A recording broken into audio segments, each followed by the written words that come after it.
Made another trip to a thrift store looking for items that I could pick parts off of, as I have another tape deck that could use a motor, and I found something that just might do the job. Let's check it out. This is a Panasonic piece of shit turntable. Cartridge looks like it's never been used.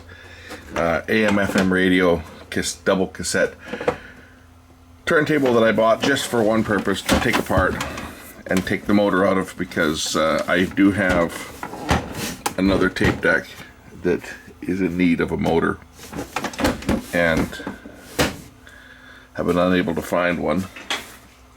Like most tape decks,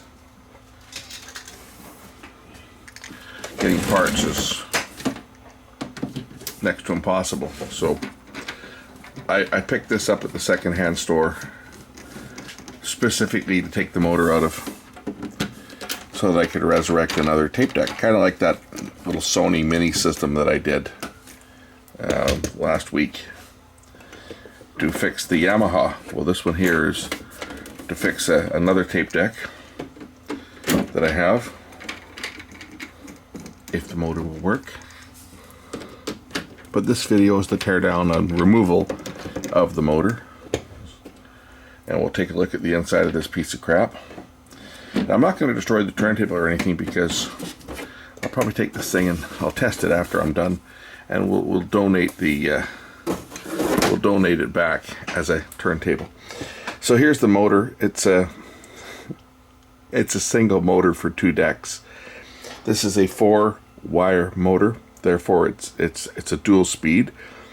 So we'll have to set the speed using an external adjustment, which is fine. This will work. This should work. It is a Panasonic motor, and it is 12 volts. So as long as the physical size of this motor is the same as the physical size of the motor of the tape deck it needs to go in, this should make this high-end deck work.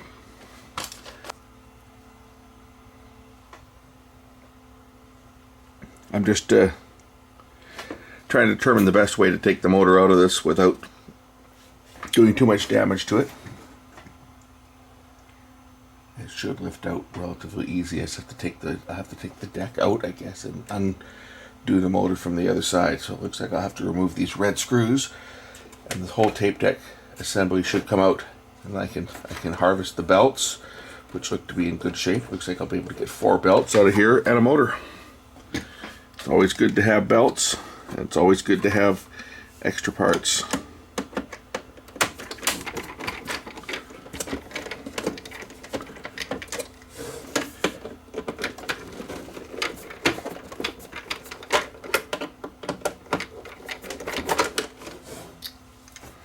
So these red colored screws on the outside should lift this, I think, lift this entire mechanism down.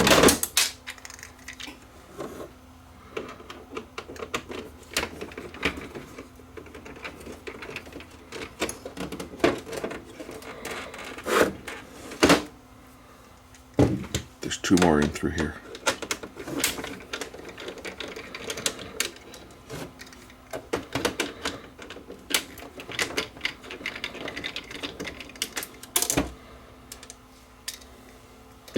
I know the motor turns because I plugged it in at the place before picking it up.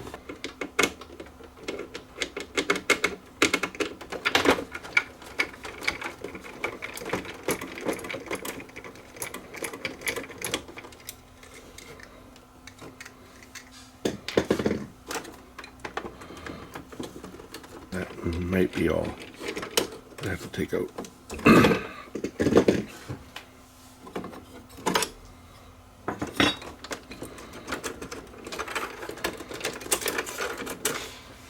Open up the 2 cassette.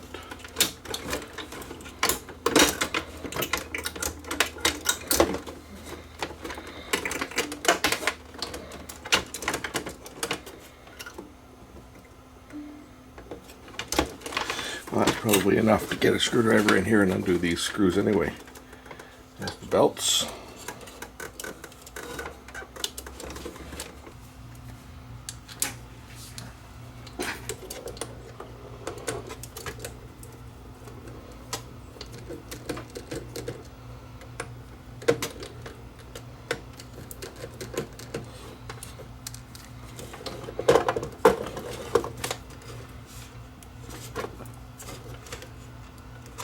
Probably wouldn't hurt to keep the rubber grommets too. You never know when these are going to come in handy.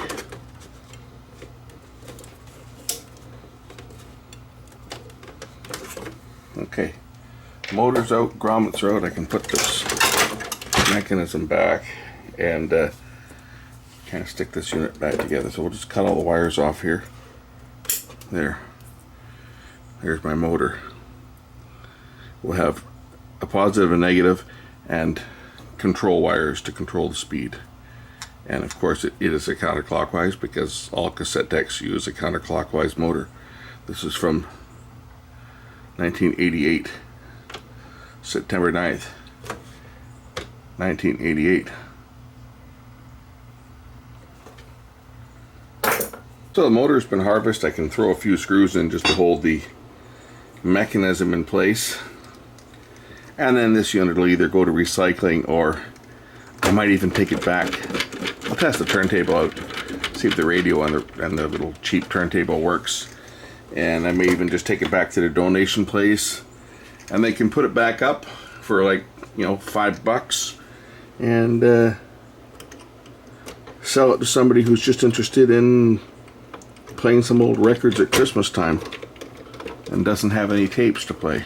So my score out of this: 4 belts that are still in relatively good shape. They've got good elasticity to them, so they can probably be reused. And of course a motor, which is the whole key to this mission, was to get the motor out of it. Recycle the motor into a deck that it will be used in. And it's a good quality Matsushita motor. So this one should be good for a while. Sounds like the belt is off or missing on the turntable. This is actually a belt drive turntable, believe it or not. There's the belt. I don't know why they bothered. It's all plastic. The wow and flutter on this thing is probably so bloody high. It's a trick to string the belt around this unit. Is just put grease on the actual spindle there. But what we need to do on this is we need to hook the belt around the motor pulley first, and then try to get the bearing to line up and drop into place. And that's the fun part. Did I get it or not? I got it. Okay. Let's see whether the turntable actually is going through the automatic cycle right now. It's got auto return on this thing. Okay, let's see if this thing plays a record.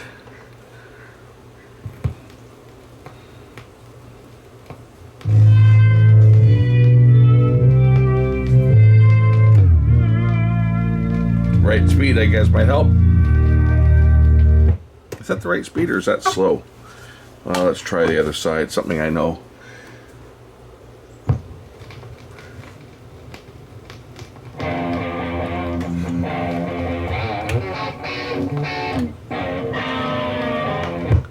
Doesn't even run the right speed.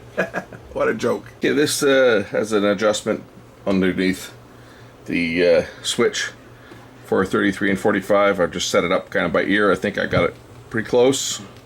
Close.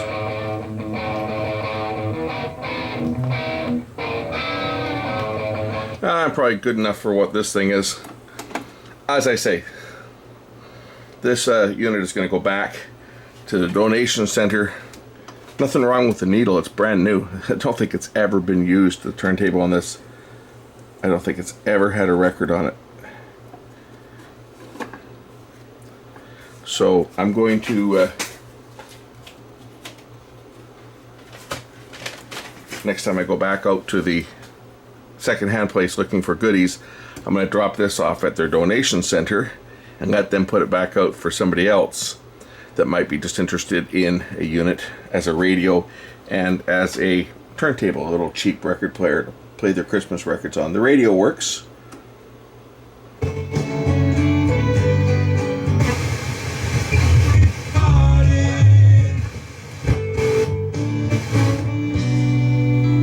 So the radio works, the record player works.